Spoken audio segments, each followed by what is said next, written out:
Gotcha. Second pick, we're going to go on the little bit more lighthearted side of things, and something I grew up with, Calvin and Hobbes. Oh, come on now. Calvin and Hobbes. Yep. Was a rowdy kid and his stuffed tiger.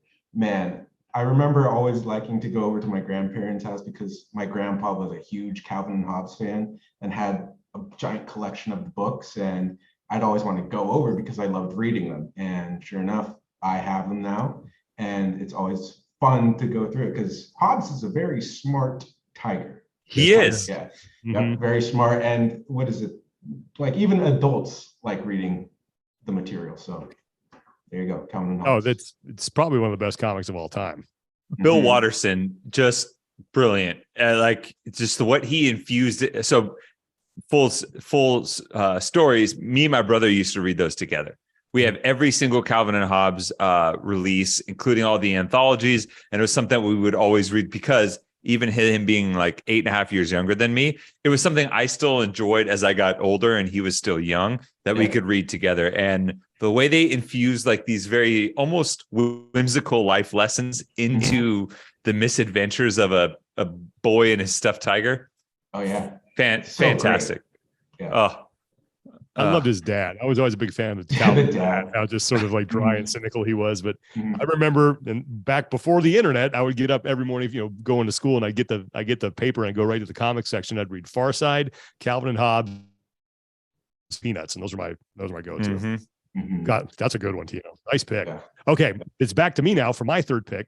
So speaking of comics, I'm going to go to a duo that I grew up with. And I actually picked half of this duo in our last draft. I'm going to take Snoopy and Woodstock because I don't think there's a more iconic Americana duo than a dog and a parakeet or whatever Woodstock is. I think he's a parakeet. But Woodstock is Snoopy's, loyal companion. He's always getting into different predicaments and kind of getting the worst of the worst end of the stick between the two of them. Just a funny little bird, man. And the two of them, like, you can't have one without the other. I love Snoopy and Woodstock. They're just, they just remind me of just childhood innocence. So Snoopy and Woodstock. That's my third pick. Do we want to go with old cartoon or new cartoon? That brings us to Jacob and who are clearly okay. So we're also gonna go with the cartoon, and Sean, of course, posed the what's more American than a dog and a parakeet? And I would say pretty much anything. I will see you outside, sir. to include a cat and a mouse. And we are going to go with Tom and Jerry. That's solid. For our duo. That was a more adversarial duo, though. Yeah, that's true. Yeah, they weren't really friends. That's very true. It was very adversarial. Because I grew up watching that on Saturday morning cartoons. Actually, Olivia came up with this one, which I don't think you watched that on Saturday morning cartoons. Yeah, I didn't even watch it, but it's just like iconic. Like you just grew up hearing about it. But never watching it. But I never watched it. Well, I watched like a couple, but I didn't like grow up watching it, Well, but see, I think that is a testament to your pick because even though you didn't watch them, you know about them. Oh, yeah. Yeah, exactly. Okay, so we will get to Tommy now. And Tommy, you will make one pick, and then you will make and then we'll take a break and we'll do our Whoop podium. And then Tommy, you can kick off the fourth round. Okay. This is tough because there are some options that I really want to go, and I like them both, but I'm going to go with one that has spawned one of the largest franchises in all of human existence. I even mentioned it previously on our interview earlier that we did before this recording. I'm going to go with Ash Ketchum and Pikachu as a duo. Okay. The cornerstone of the Pokemon franchise.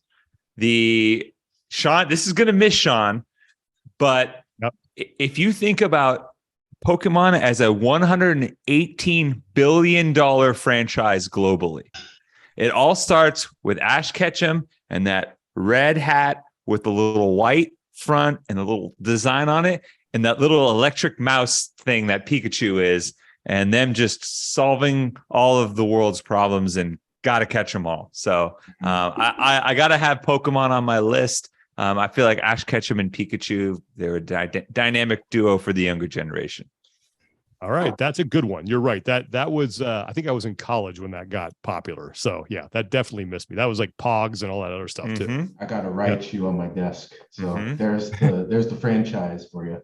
And you want and Ash so much loved Pikachu so much that he even prevented him from evolving into a Raichu.